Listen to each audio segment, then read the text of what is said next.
Hola, us donem la benvinguda a les videocàpsules sobre sexualitat del Centre Jove d'Atenció a les Sexualitats.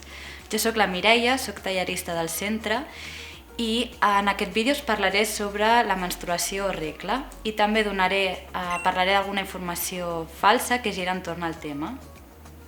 Per nosaltres, des del Centre Jove, és molt important donar-vos tota la informació possible sobre els temes de sexualitat que més us interessen per tal que pugueu gaudir d'una sexualitat més lliure i plaent. Totes les persones passem una fase en la nostra vida que s'anomena pubertat, que va entre els 8 i els 16 anys. Dintre d'aquesta pubertat hi ha canvis emocionals i físics gairebé a diari. Té a veure amb la glàndula hipòfisi que situa al cervell i que és reguladora de les hormones. També un dels canvis més significatius és l'aparició de la menstruació o regla, també anomenada menàrquia.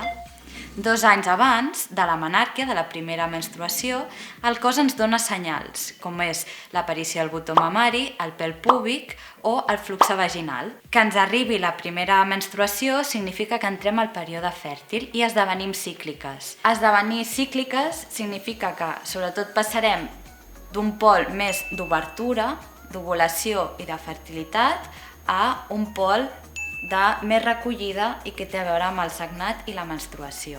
La fase ovulatòria és quan un òvul surt d'algun dels dos ovaris, perquè normalment s'alterna cada mes, i fa un recorregut de l'ovari, passa per les trompes i arriba a l'úter.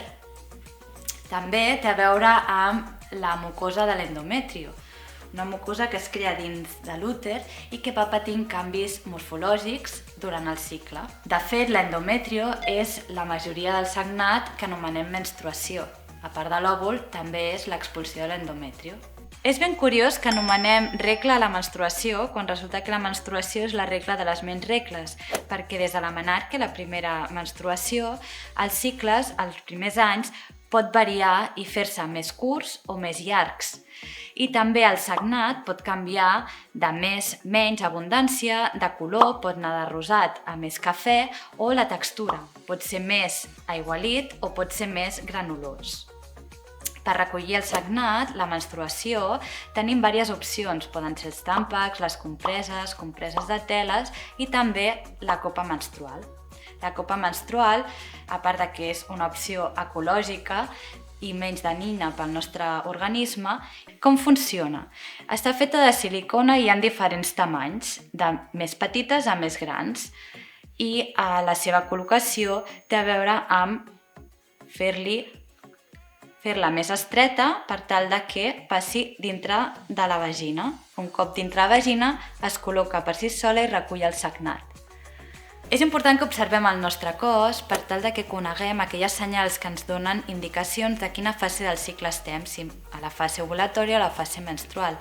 També és important que tinguem autoconeixement del propi cos per tal de viure de forma millor i plaent la nostra menstruació. És molt comú que es digui que la menstruació fa mal, però no és veritat, la menstruació no ha de fer mal. Si fa mal i ens impossibilita fer el nostre dia a dia i les activitats diàries que tenim programades, vol dir que necessitem que alguna experta ens visiti. En cas que tinguem molèsties o altres tipus de sensacions que potser ens incomoden durant la menstruació, doncs podem donar-li també una solució. És important que tinguem un bon descans, que fem exercici, que tinguem una alimentació baixa en sucres i en aliments processats. Moltes gràcies, espero que hagueu gaudit d'aquest vídeo.